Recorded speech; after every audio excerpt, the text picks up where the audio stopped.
น้ำไหลทางละป่าอยู่แถวคอนฟังมันลังลุ่งแลขึ้นมีพรเพียวาสอีละแหน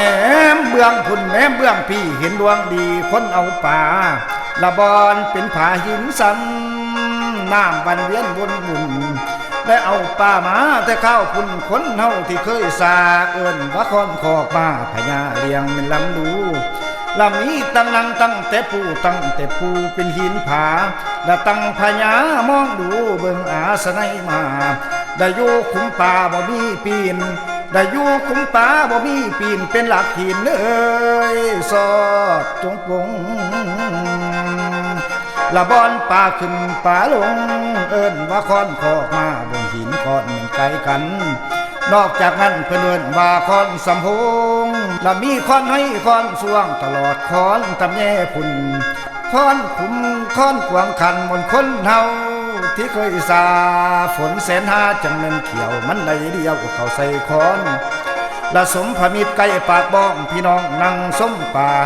ละซุ่มมัดสหมันลอยมวนหลายก็เลยเต็มละสายแนมหินป่าซอย400รุ่งตื่นปะเครื่องขึ้นคอข้าวมันเป็นมันใดกันละธรรมศาสตร์สวนสันน้ำต้นตาดหิวหินนี่นอน้ำวันเวียนบนวัดเป็นคู่คันแข่งกาแม้เมื่อผู้นอป่าตะเวนแดงนั่นรับเหลี่ยมหลับสายผู้ทำเตี้ยยำสิคอยหนึ่งคำชวนดังอ้ามไปหมดด้วนทุกชวนงามตาหลอดป่าในวังกระลองร้อยสบายแท้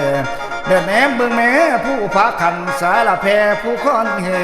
ทิวทัดน้ำแท้ติดกับน้ำมันเมของได้ไล่ลงไปหอดห้องบนกองกายเบิ้งแสงได้ทำอีแดงบนตีตามูมาสาเศร้าสนดาป่าสูตรป่าตองมนอยู่ห่างคอนบ่มีการขั้นขึ้นมาเพิ่นกะจำสีดำไว้มันใส่โตและ3ป่านี้จังแม่นโกโตที่1ป่าบักขางและ2คือป่าตองกายป่าสูตรไล่ดำจำเดี๋ยวเมื่อผู้นอทางกำดาเหลียวลำเมื่อทั้งกำบนดินดำน้ำเสดินขะเมอยู่ฝั่งนั้นมีของขันมันอยู่กลางละพาละขันอยู่ข้างไก่หมอกับเปิ้นยางอยู่ซื้อกัดทางคอนบอนดอนสลัมดันได้อยู่เปิ้นยางขะเมนั้นก็ยังมีหอดปลาคาลอยไปมาหลีกามมีนมจูนดังคนแต่มีบอนเดียวเท่านั้นปะคาอยู่ว่ามีหนีตั้งแต่ไหลมาอะไรอยู่ยืนยาวยังแต่ถ้าคนเฮาตกหันเบิ้นบังลอยบ่เก่งปะคาเห็นกะแม่นส่วนสวยบ่ให้ตายและเป็นจังสันบ่ขี้ลายป่าวัดเก่าของป่าดาวหูไปมาให้ฟังเอาบนพี่ดำมานี่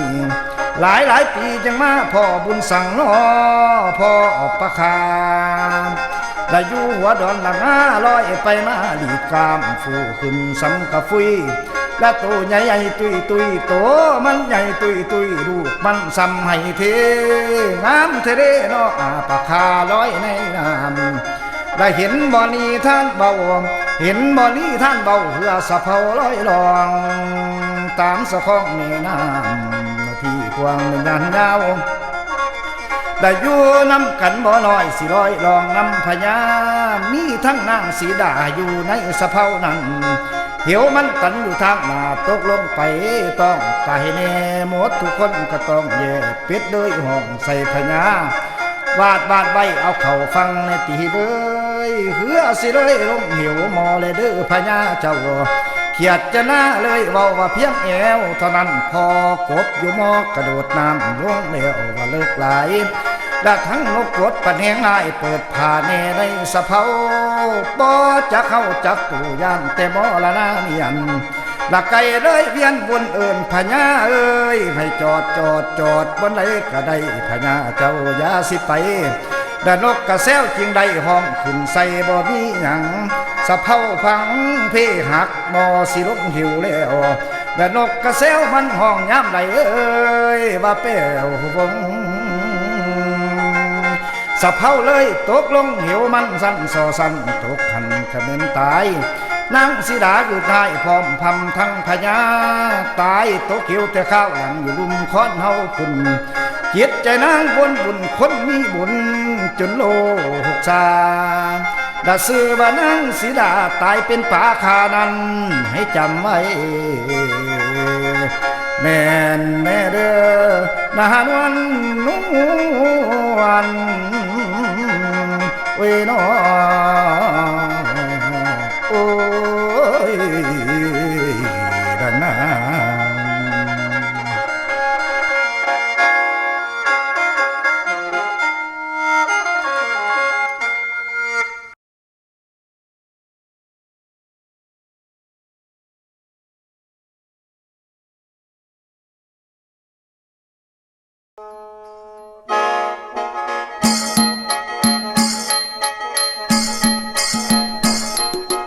จังว่าคนเหนื่อยคนให้คนสัว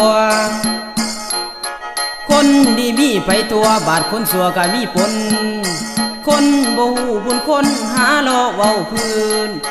คนผู้นั้นก็ว่าคนย่านลื่นน้อยอีแม่มาฟังเว้าให้หมู่หมดปีหาขี้สิจริงบ่มีซ้ำ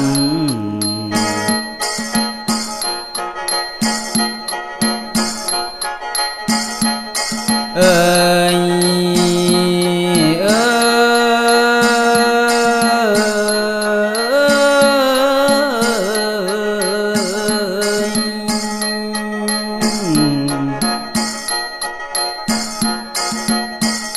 โทษเด้อถือว่าลำก่อนนี้เตือนคติพี่เติมไผลืมคำแต่เขาผู้หันเท่าสั่งสอนก่อนว่าลำสีเบาบ่แม่นสร้างมาสอนถึงยามนอนยามกินก็เปลี่ยนแปลงไปได้หนุ่มยิ่งไว้เรื่องศิลหัวแดงตีนการนงส่งยางดอบ้านขาสั่นซ้ำผู้ชายผมลำยังเอาแรงย่อป้านกระป้อมข้อการผู้ใส่แห่งตัวการหูกระจอใส่ตาหลายบ้านก็เปลี่ยนไปเลินไปมากเกินมั่วยิ่งเอาผัวบ่ไรแต่งดื่มหอดแกงหน่อไม้ดื่มทั้งไม้เพียกระบองดื่มหอดจองตักต้มวนแต่งุ้มน้ำไม้ถูกขอโทษเด้อพวกหมู่บ่แม่นเว้าทั่วหน้าตามน้ำพ่อสองหิน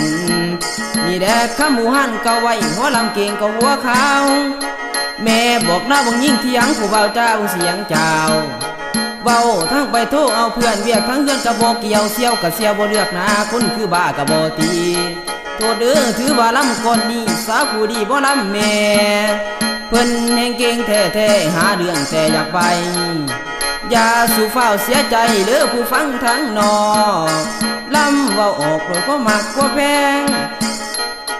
ท่านเจ้าภาพป่วยก็แพงย้อนละท่านของแก้วทั้งจิตใจบ่แป้วเห็นแล้วบ่อยากหนีสาวผู้ดีหมอลำนางนำเห็นบ่มีทั้งพวกอีพ่อเขามามู่บ้าทานมีทั้งลูกทั้งหลานรวมท่านมีมากแม่นไผก็อยากเป็นพี่น้องทำบุญ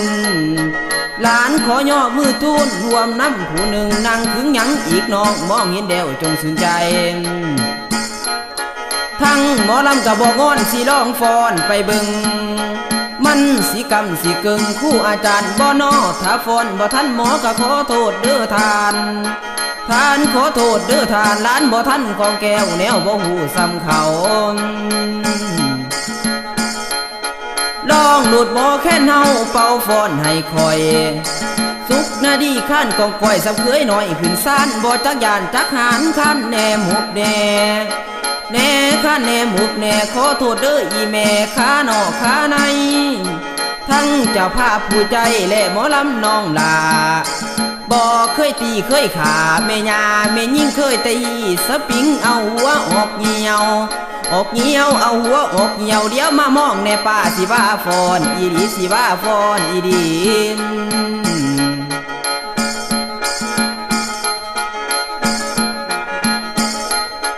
มาเห็นน้องคนดีสีใสไว้โส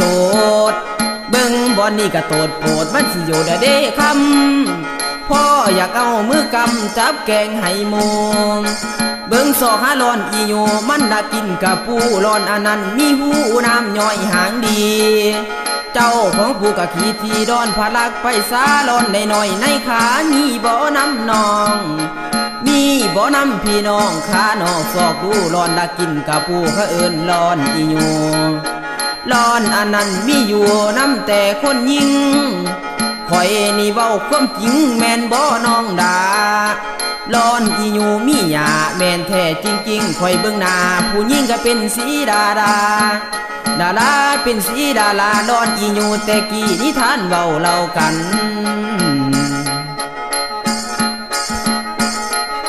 ฟ้อนกำลังพวกมันสิหันเขาดูซองขอมองลงแล้วสองสวงกิ้งกลมเห็นตาธาตุพนมวันผู้ชายนุกวายผู้ยิ่งนุกบ่ไหลมีแต่คนชายธาตุอันนี้อันตรายยางบัดกล้วยปานองมาเบิ่งอีโมเข้ามาในมาทำน้องหน้าใสธาตุปั้นหรือรอดื้อมีมาแต่พอปู่ย่าตายายคอยขี้ยันเจ้าตายสงสินักน้อหมู่บ่แม่นอายเว้าตูเจ้าหลอกควนตาบาดนี้ขอสอกหาปากดีปากดวงปากท่านฟังในควงสิบ่เกี่ยวมันสาปากมักเว้ามักจ้าเธอเอิ้นปากปลาเด็กปากกันหนึ่งแหกสวยฮี่ปากตัวนี้อัปปีมันหมิ่นสีแดงมันหมิ่นสีแดงหำตัวหน่วยมาแข่งเขายังเว้าจมหมิ่นปากเครื่องนี้กินเป็นของตีสุกแล้วปากอยู่ลุมมีแขวยำแหลกยำดีปากอยู่ลุมนี่ตีมีแขวเหลี่ยมหนึ่งมีแขวเหลี่ยมหนึ่งปากอยู่ลุมกินแล้วยืงทองไข่พุ่งพี่ปากลุมนี่บอดีกินแต่ย่ำคำมีบางเถื่อบ่เดือซ้ำปากของน้องแหงจัง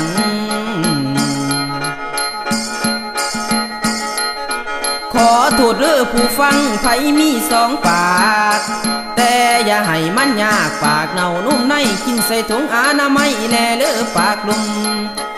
มแน่เด้อปากดุมเมาแต่กุ้มยัดเขาไผเบาแม่นบ่สนคอยสิคอยพังผลแม่ยิ่งลำตอบเซินน้ำตามใจสอบขอมอบให้นั่งจ้าลำต่อบึงโดดหนาอย่ามื่นตาอ้าปากทรงสีลำบ่ยากโนสาวหมอดีขอละเลิศหน้าดีสินี้ขึ้นเมื่อบอนบ่เมื่อนอนหลอกลาถ้าฟังเจ้าเถื่อหลังถ้าฟังเจ้าเถื่อหลังอีดีข่อยบ่ตัวเจ้าหลอกแต่ไอ้ขอบอกแกไล่น้องเมื่อนำเสื่อนเถิดได้อีเมตาคำสุกนาดีหมอลำอยากไล่น้องคนเดียวเดี๋ยวมาพี่แน่ที่นั่งน้องอุ่นเดี๋ยวมาพี่แน่ที่นั่งน้องอุ่นขันบาบุญขาดได้ต้องนอนรวมกันสีหน้านวลม่วนลงก่อนผู้ฟัง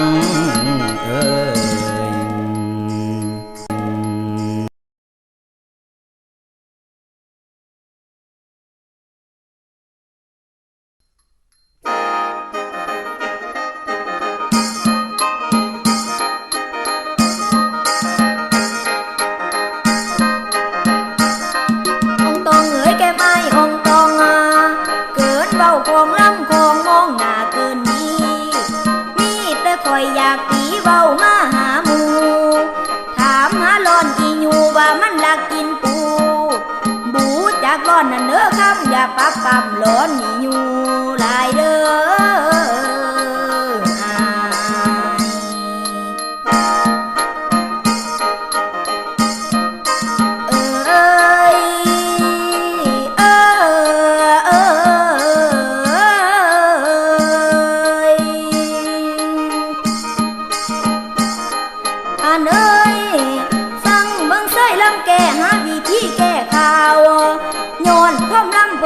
จะหนาวหอนอยู่บ่เป็นเว้าให้เห็นงูแย่ขี่ซบแต่เว้าใหญ่ไก่ก็เห็นตีนงูก็เห็นนุ่งไก่เว้ามาใส่ไฟคอยบ่หายิ้มก็ซื่นใจเจ้าว่าแนงโนไม่ยังซื้อหมูเขากินสมัยยิ่งตัดสินบอกว่าเศร้าอย่ามาเว้าฟอนเข้ามาเบิ่งแล้วจอนทำมาร้อนอีอยู่ลักกินปูที่ไว้ใส่สู่เพิ่นเห็นหลอนที่เฮาเดียวเห็นนั่นมันบ่แม่นบอกเป็นแผนอยู่นี่นั่งนี่เดียวผู้เจ้าของหลอนหาเงินหาคำเขาเอิ้นหลอนอีอยู่หลอนกินว่าปลาบูปลาข้าวปลาโลสุกหน้าดีเจ้าโสอยากเห็นหลอนแม่นบ่อยากเห็นหลอนแม่นบ่ถ้าบ่ทันพ่อให้มาพี่อย่าถามคอ อยสิฟ้อนงามๆเดตีต่างเว้าหยอกพวกทานฟังอยู่นอกยับเข่าล้อฟังทานผู้อยู่ทางหลังให้ฟังมันแจงแจงก่อนอาจารย์ก่อยแตงบ่มียานมีกลัวสมมุติอายเป็นผัวกะสิไลบ่นอขอสอบเบิ่งมูนพอลามพายงามแรงมันสิอ่อนดื้อแข็งเจ้าเคยฝนจักเถื่อจักเถื่อเจ้าเคยฝนจักเถื่อก่อนดีเดือเขาไก่คือจังใบนางเสยนางเสยคือจังใบนางเสย